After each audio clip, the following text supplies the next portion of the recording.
Welcome to Reselling Podcast. I'm Mike. And this is Orlando, and we're here for another Monday Minisode. That's right. This is our YouTube exclusive Monday mini episodes where we talk about something for a short amount of time, 10, 15 minutes or so. But if you like this type of content, you want to hear long form content about reselling, make sure to like the video, subscribe to the channel, and then you can watch every Wednesday or listen if you prefer to listen just to podcasts. So while you're getting your listings done, while you're outsourcing, you can listen to our hour, 15-minute, hour and a half episodes that we drop every single Wednesday.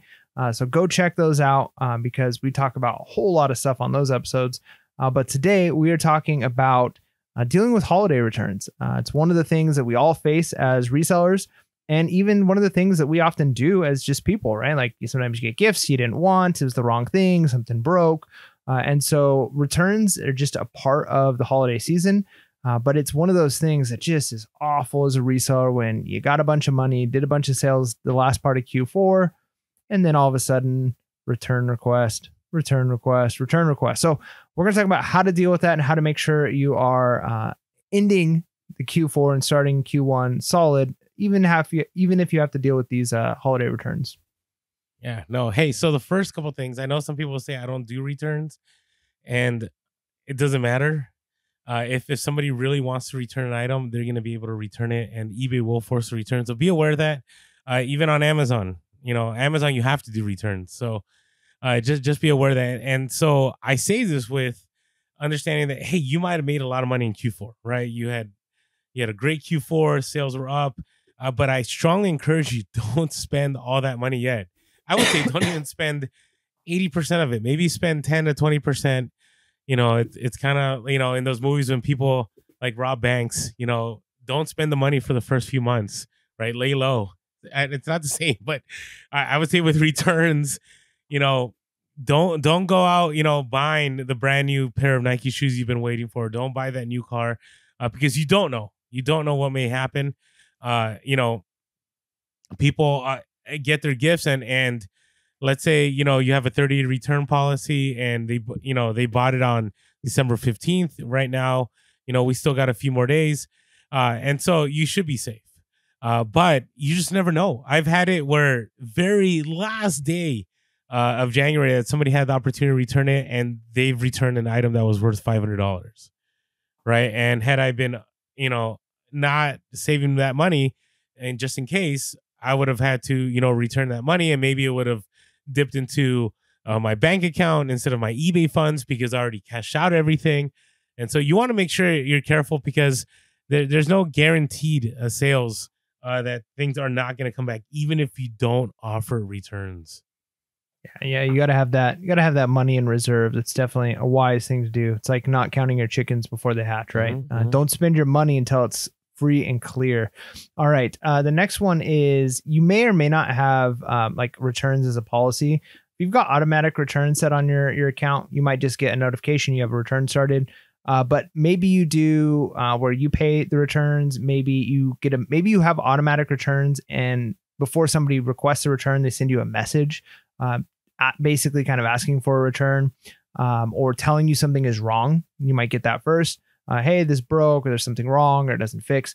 Anytime you get a message. So basically, when you get a message prior to a return, always start off by apologizing for things not working out. Now, our suggestion is never admit fault, right? Don't say, oh, I'm sorry. Like if they say something broke, this was poorly packaged and it arrived broken.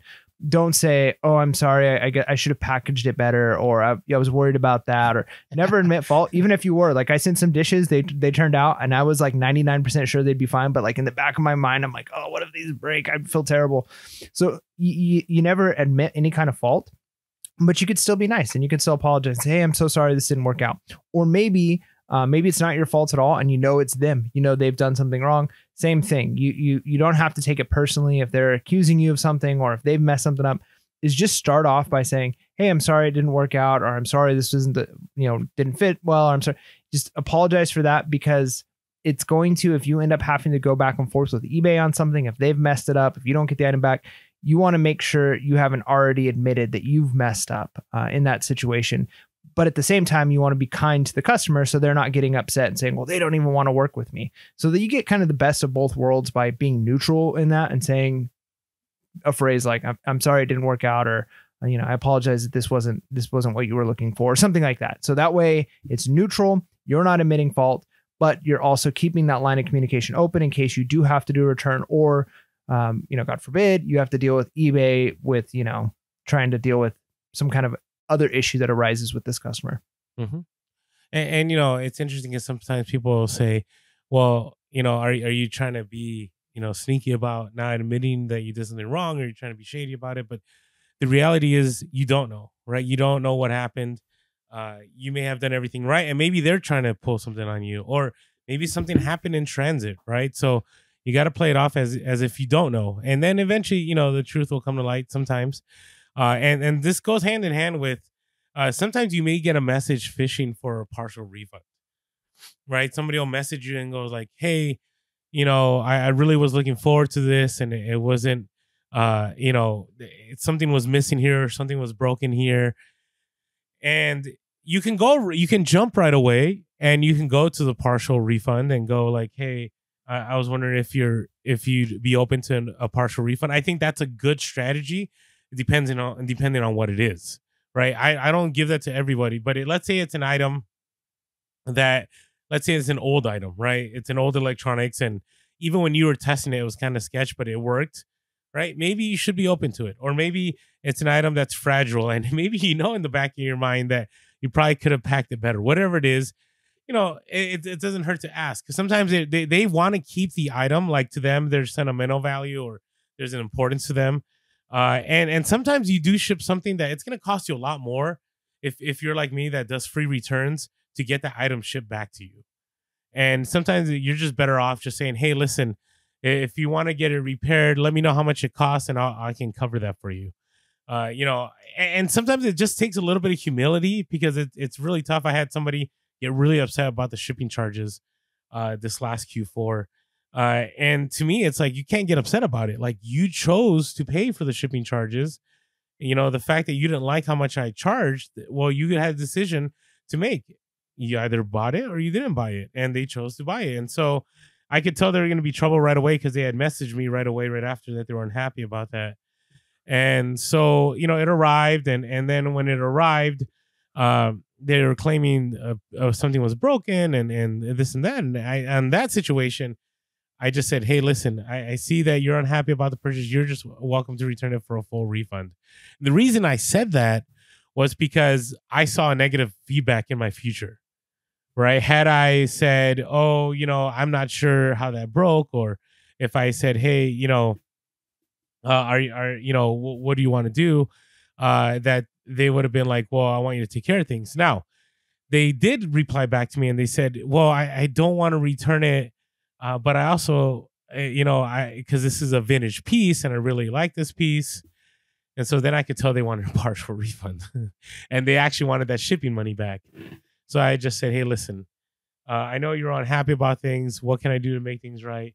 And, she asked for a partial refund, and I gave it to her. And for me, it was worth it. Now, you might be like, Orlando, you missed out on $20-$30. Yeah, I did. And they're probably wrong. And, whatever system of justice will get back to them. But in the end, it was worth it to me to give that partial refund. I got the positive feedback, and they ended the situation. You don't want to, you don't want $20 or $30 to be something that separates you from having 100% positive feedback, which I know a lot of people are saying is not a big deal. I think if you can keep it, you should try to keep it. And to maybe even get in a defect, or maybe get in an INAD. It's just sometimes it's not worth it to you. So see if sometimes a partial refund can resolve the situation. And that's right. So yeah, the next one, you want to make sure you always keep your messages positive. Now, part of that again is being understanding. Customers oftentimes, and we're all like this, but if you feel like you're understood, your complaint was heard, actually heard and understood, you're going to be better off. So a lot of times, even just repeating to them what they've said, oh, I'm so sorry that this arrived damaged. Like, I could tell you were really excited for that, or whatever the situation is. Keep the messages positive. Make sure they feel heard. And then whatever you say, I'll do anything I can to make this right. What can we do to work through this? Keep it positive. Even if they've kind of done something wrong, you don't want to be the one on record saying things like, well, if you would have, or, next time you shouldn't open things like that. We've talked about those issues in the past with, customers being the ones that cut things or rip things, or they mess something up. Or don't accuse the customer. Don't come off harsh. It never works in your favor. It's never going to make them happier. They're never going to admit fault. Like, even if they're like legitimately wrong and like they just didn't know how to turn the thing on, you could say like, oh, to turn those on, you have to make sure you have it plugged in and then flip the switch on the back. If you don't flip the switch on the back, it won't. Whatever the situation is, be positive about it and don't accuse, because the moment you start accusing somebody, even if they're wrong, they're going to shut down. They're going to be upset. And then, you have an INAD or a negative feedback incoming for sure. So be positive, be humble if you need to be, again, without admitting fault. Make sure you are coming across as empathetic, that you understand that they're upset and that you want to make things right. And just by keeping that positive attitude, you're much better off keeping that good reputation that you have. And again, eBay working with you if something goes wrong. Yeah. And last of all, just remember that if it's sold once, it'll sell again. And sometimes you can even up the price. I do that a lot, because when people, if they really know what they're doing and they look up sold comps, right, if they saw that it already sold, right, you can sometimes, you take a best offer and it only shows them that they sold at full price. And so you can sometimes up the price on it. I've done that multiple times. But again, if something sells, it will sell again. Sometimes it might not sell as soon as you want it to, but there was a market out there for it. You did source something, correctly, and it will sell. So don't get discouraged. And so sometimes you may even get way more money for it than you did before. I've had that multiple times where I sold something at 60% and then it got returned, and then I sold it at the full 100%. So you just never know. But realize returns are part of the reselling game. It's part of the business. January is notorious for being returnary.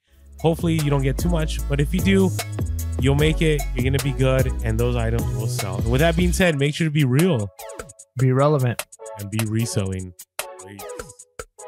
Peace.